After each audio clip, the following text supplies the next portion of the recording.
Hey, Useless Fodder here. So we're here with an advanced tutorial for Battlefield Portal and the if statement block. So we're going to learn all about the if statement today, if, else, then, all sorts of things. Now, if you know anything about coding, if-then statements form kind of the basis of a lot of logic in coding, but it works a little bit differently here in Battlefield Portal. So first off, let's talk about how you get an if statement onto your space here. You go down here to Control Actions, bottom left, click if, and it'll drop a little if statement if statement block into your little mat here.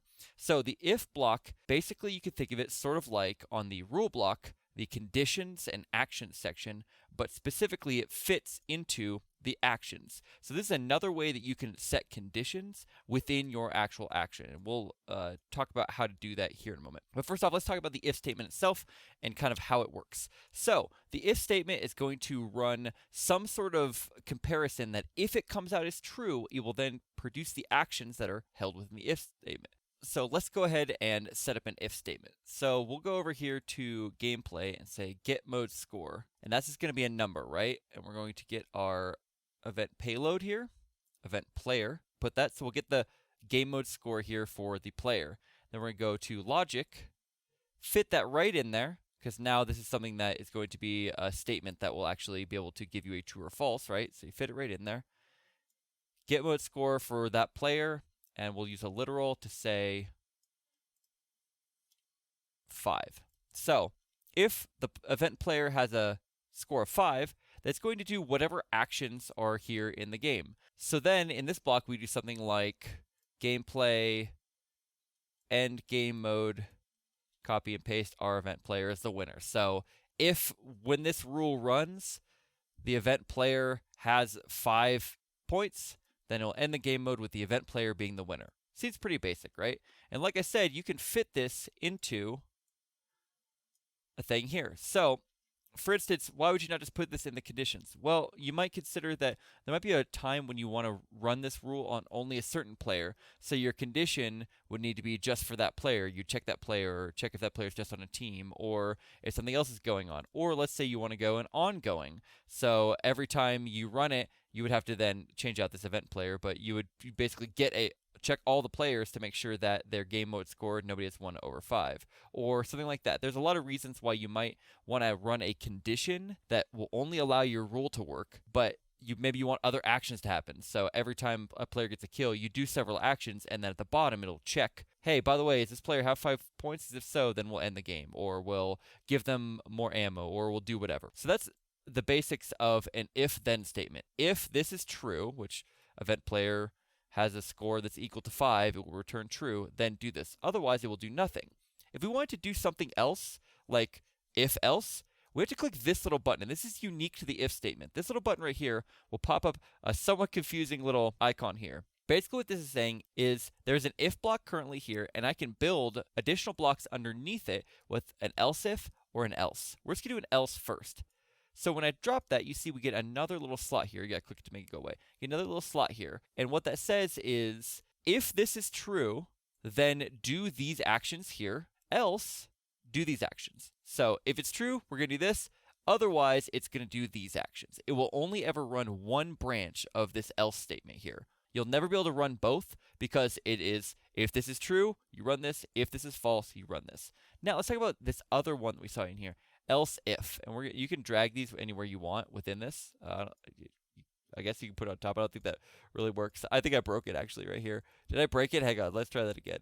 We're gonna do the else if right here. Okay, so how this works is basically you have if this is true, do this, and then it will check another statement. Else, if this statement is true, then do this. And you can do as many of these else ifs as you want. I don't even know if there's a limit, to be honest. You can just keep doing this. You probably eventually get to a point where it breaks it. There we have 5 stacked up. So basically all you're doing there, though, is you're just allowing yourself the option to check another condition. And so this can be useful if you want to run something and you want to do something like this. If is faction get team ID, event player, factions, Battlefield 3 US. So, if this player is on this team, then let's go ahead and give him some ammo. Set the ammo for this player inventory slots, primary weapon, and then we'll get the current inventory magazine ammo for that player, and then we'll do that. We'll get the current inventory literals, and then we're going to add 30. So you can even do this if you fit it right in here. Now it starts to make sense, right? Let's say that a player earns a kill and that player is on this team. Well, then we're going to do a particular item. We're going to give them a particular thing. Maybe we change their weapon to another better weapon for their particular faction, or maybe different factions will get different things. Maybe the US faction would get primary ammo, and you're the Russian faction, it would get you different ammo. Whatever, it doesn't matter. All we're saying is, if it's this faction, we're going to do this action. But then we could just copy and paste, so actually cut here, and we'll say, okay, if they're the Russian faction for BF3, then we'll do some other action. It could be the same action, but we just change it slightly. Maybe instead they get 60 because we think that they're different. Whatever. It's your mod. You can do whatever you want. But then we say, oh, but by the way, if they happen to be playing Bad Company Russians, well, then we do something different. And that could be that you gave them, I think a really common example that would be like give them a specific weapon, and we do want to make sure you match up to their faction. Or if they're attack defend mode that you're trying to build, well, the attackers might need something different than the defenders need. Or you give them more time, or you give them points if they earned a kill, but if they're not on the right faction, they don't earn that kill. Whatever. All that matters is for this if statement, it's going to run from the top to the bottom. If this is true, we're going to do this action. Else, if this is true, we're going to do this action.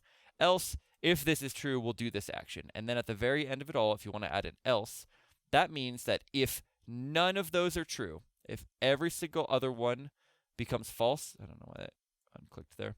If this is not true, this is not true, this is not true, then you will always run a fourth one. So if you use an if-Elseif and else statement, you will have one of these branches will happen. If you just run, delete this here, here, and here. If you just run this statement right here, oh, it's a mess right now. A little buggy. If you just run this statement, it'll check, is this true? If so, give him this. And then nothing else. It won't force any other actions. It will just exit. But by adding that else statement here below it, what we're saying is, if this happens, this will happen. And then if this is not true, if this does not happen, then the second branch will always happen. No matter what, you will always have something happen there. So this, like I said, is the foundations of most logic systems that you'll see in programming. Usually some sort of nested if-then branching tree. Because we have if-else-if, we don't have to branch so much. But in any case, we have the capability of now using our events that we don't have that many controls of, we can now very fine-tune when that event will happen. So maybe on player earned kill, we check if that player has the highest score. So we go condition, and we've been running a variable that's the highest score, create that, right? And we take that variable close, we get that variable, and we say if the event player who ran it equals get variable highest score, and then we come in here and go gameplay, get game mode score. Oh no, I'll hit it here for a second. Event player. So if we have a condition that we've been tracking the highest score variable, and we check now, okay, somebody earned a kill. We check, is the event player score equal to the highest score? If so, then we'll run an action. And then we run in here and we say if, oh, let's get rid of this if block. It's a mess. Let's start a new if block here. If player is inventory slot active, and we'll go ahead and go with player inventory slots primary weapon, then we will set inventory ammo, add, get the current inventory ammo for this person, and that slot there. We'll go ahead and give them 30 more ammo for their primary. Make sure that we do this, and we get the slot. Okay, right? So that's a viable thing. When the player earns a kill, if they have the highest score, then they'll get ammo for their primary if they have that primary slot active. Else, if they have, copy and paste this, their secondary weapon active, well then maybe we'll give them everything in their secondary weapon, right? And we'll give them 14 extra ammo. So if they're on their primary, you just keep giving them more ammo to feed into their weapon. Else if they're on their secondary, we're going to go ahead and do that. And then we could say else if, jack this up. Sorry, they're a little glitchy sometimes. It's not. Else if they have maybe a grenade active, a throwable, well then we'll do something different. Maybe we'll give them an additional throwable, or maybe we'll give them a new gadget that they can use. I don't know, something else. But else if, and then we could say else, well, where would there ever be a time where they didn't have either a primary weapon, secondary weapon, or a throwable out? Well, maybe on that else, sorry, it breaks every time you do this. Sorry, guys. Maybe you have a time that if they don't have their primary, secondary, throwable out, well, then they have a knife. Well, maybe then you just want to heal them. So we'll go here, heal, and we'll take the event player, and we'll give them this, and we'll say heal 50. And I'm not exactly sure what that last block is. And we can make the healer somebody else. We'll say we heal them. So if you're running with a primary weapon, you get extra ammo. Running with a secondary weapon, you get extra ammo. If you're running with a throwable, then we'll maybe give you another grenade or something like that. And then if you're don't have any of these active, well, then we know that you must have your knife out. So maybe we heal you. So if you killed somebody, then you can choose to maybe try and knife them to heal your health. I mean, that could be in a game mode where maybe it's a one-hit kill game mode, and you don't have any healing items, and you have healing off, then maybe this is a viable, you've made a new game mode now where you have no way of getting ammo. It's a one death game mode. The last person alive wins. The only way to get ammo is to kill somebody with that weapon, and then if you want to regain your health, well, then you got to kill them with a knife. Boom, we just made a game mode right there. I don't know what we'll call it. Maybe we'll call it Scavengers. I don't know. We can make Scavengers game mode right here. It's literally just free-for-all deathmatch. But the only way to get ammo for your weapons is to kill somebody, and you start out with very little ammo, and the only way to heal yourself is to kill someone with a knife. Boom, we made a game mode just by using this if statement. And this would not be possible. You could not do this just running conditions, okay? You have to use the if statement to be able to make this happen. So that's everything I have to say about the if statement. Sorry it's a little glitchy during the video. It's got some problems. Main thing to remember, if this is true, it has to be able to do something that can return true or false.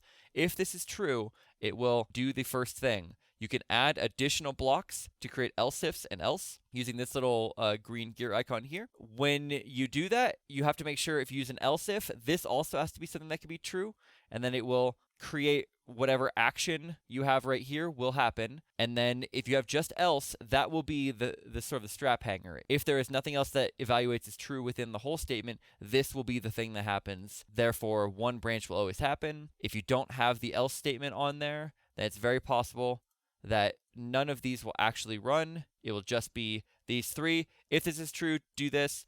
Else, if this is true, do this. Else, if this is true, do this. And if none of those are true, well, they'll just go on in your rule past whatever this block is. It'll just start to hit up whatever's below that. So I hope that that's been a little bit helpful for you. And if this was helpful, then make sure to click that thumbs up button down below. It does help me to get the video in front of more people. I'm going to keep creating these Battlefield Portal advanced tutorials for things like if blocks. I think next one we'll probably do subroutines, and then some additional concepts in how you can layer some of these effects to create things like loops. So if you're looking forward to that, make sure you subscribe to the channel, and I hope that you enjoyed watching. Thanks, guys. Use this fodder.